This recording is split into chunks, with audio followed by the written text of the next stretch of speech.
back in 1992 when I was in high school, I wasn't the typical teenager with a fast food job.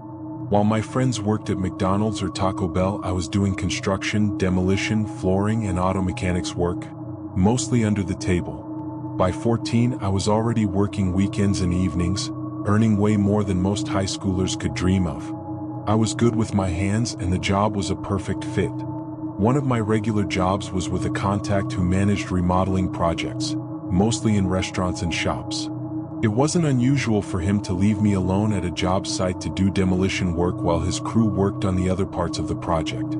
He'd give me a list of tasks and leave me to it. One Saturday, he called with a new project in a remote part of California's Mojave Desert. He told me to bring lots of drinks and food since there was nothing nearby. I packed my cooler with drinks, chips, and sandwiches. Back then, I could eat a whole pizza by myself and still feel fine. I didn't pay much attention to where we were going as we chatted about cars during the drive. By the time we got there, we were deep in the desert, miles from anything resembling civilization. The house I was working on was isolated, old, and had an eerie feeling. The wood paneling inside was dark, the floors covered in carpet that looked like matted broccoli, and old stuffed animals sat untouched in a closet. The whole place felt stuck in the past. I set up my work, tearing up flooring and demolishing the kitchen. By noon, the heat started taking its toll and I was down to my last drink. The crew was supposed to return around 5 or 6 p.m., and I figured I'd be done by then. But as the hours ticked by, the temperature dropped and it started to get dark. The house had no electricity, no phone, and no water. The sun had set and I found myself stranded. I tried climbing up to the roof to see if I could spot any signs of life or a nearby neighbor. No luck. As the night deepened, I began hearing strange noises, wind, animals, or maybe just my mind playing tricks on me. I kept hearing shadows moving inside the house and whispering sounds that seemed to come from nowhere. Terrified, I huddled near the fireplace, trying to stay warm and focused on making a fire, though the wood wouldn't light. By around 11 p.m., I was on edge. I saw shadows moving in the dark, and every noise sent my heart racing. Then, just as I was about to lose it, I saw a figure moving across the yard in the distance. It was like a human shape, too real to be just my imagination. My mind raced with thoughts of local stories about people disappearing in the desert and rumors of strange cults. Just then, I tripped over some debris in the dark. My heart skipped a beat, and I looked up to see headlights approaching. It was my boss. He had forgotten to send someone to pick me up and had driven out himself. Relieved, I hopped in his truck and we headed back to civilization. That night, I learned to always pack extra supplies, including batteries and flashlights. The desert was no place to be stranded in the dark.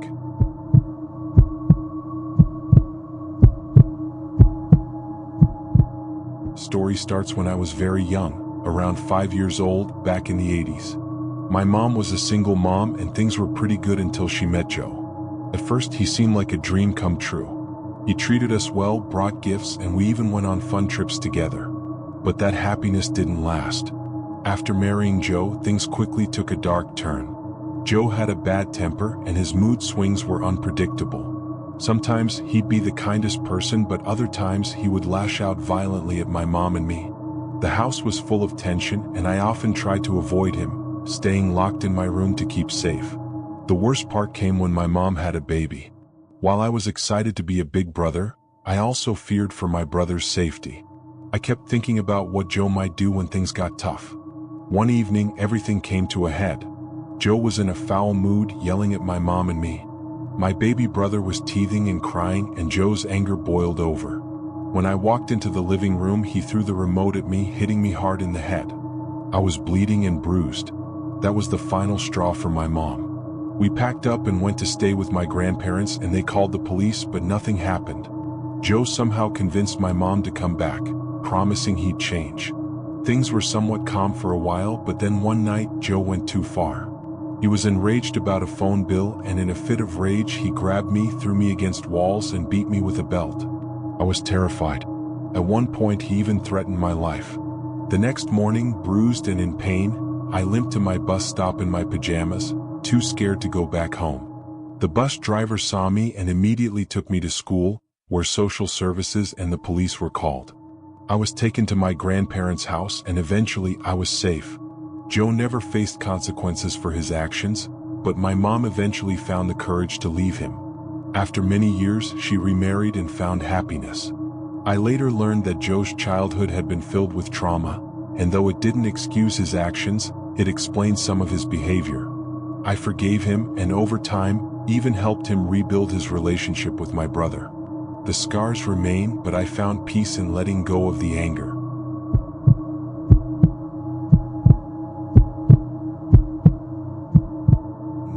My best friend David was babysitting a young boy named Junior. David's friend, Junior's dad, worked as a courier and often did deliveries late at night. David was a teen at the time, so babysitting was no big deal and he was used to being home alone. Junior's dad was a paranoid guy who had cameras installed all over the house, which was a little odd, but nothing out of the ordinary. That night, David was in his bedroom when he decided to check on the house's security system. The den where the cameras were set up was locked. When Junior answered the door, he claimed, "There's a lady in the kitchen." Confused, David asked him what lady, and Junior insisted that it was David's mother, who had passed away months earlier. At first, David thought Junior had a vivid imagination, but he agreed to check anyway.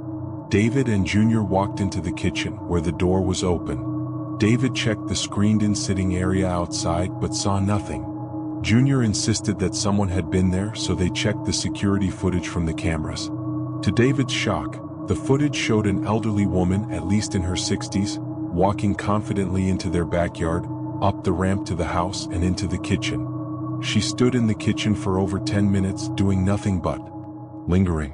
But the strangest part was that when David checked outside, the woman was gone, as if she had vanished into thin air. David never called the police despite the eerie nature of the event. Later, he was told that the woman had dementia and had wandered into the house by mistake. But to this day, the mystery of how she got there remains unsolved, leaving David with more questions than answers.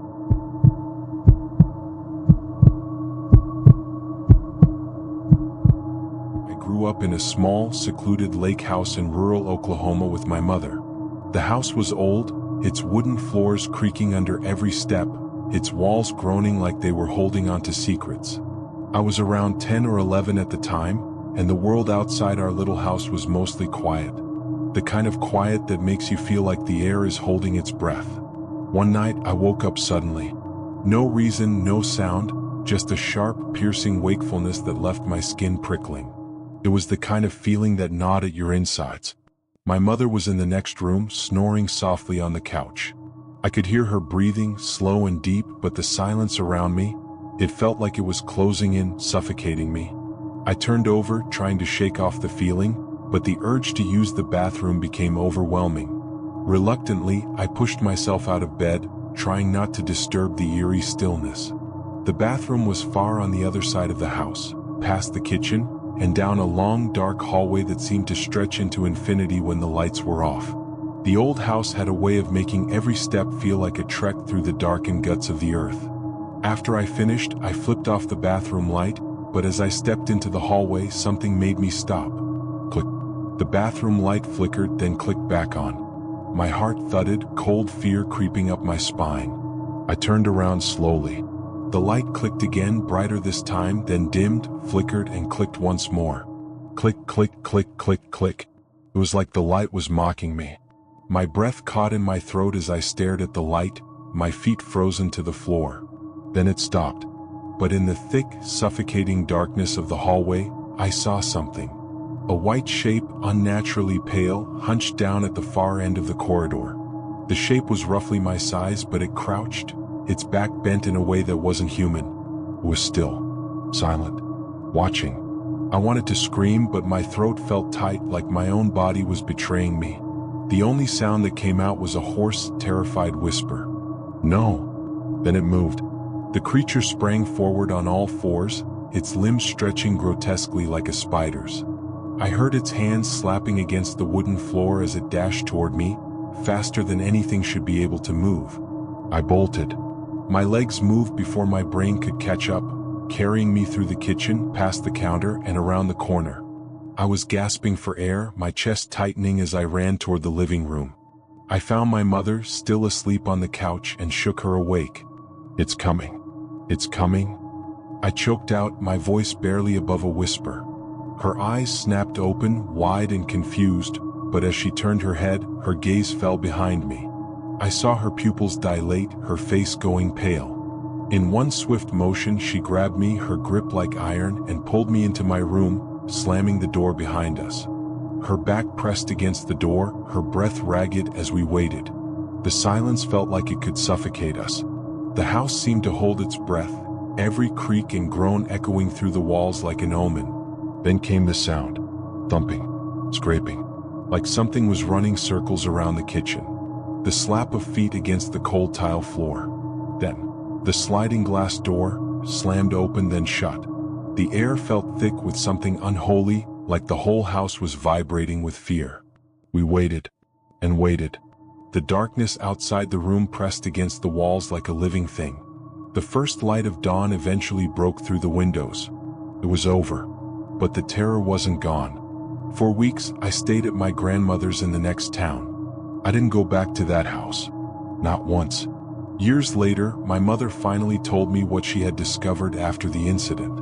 She had gone for a walk around the property trying to understand what had happened, and she found something that made my blood run cold. A small burial site. 3 headstones. All of them belonging to children from the early 1900s. It made sense and it didn't. The voice I had heard that night wasn't right. It wasn't just a whisper, it was unnatural. Like it was trying to deceive me, to lure me in. The voice of a man, desperate and lost, yet nothing human about it. But the most terrifying part? My mother won't tell me what she saw behind me that night. Every time I ask, her eyes fill with fear, and she tells me we must never speak of it again. She's convinced that if we do, it will come back. But we can't escape it. Not completely. Something's always there, just at the edges of our thoughts, waiting. Don't miss out.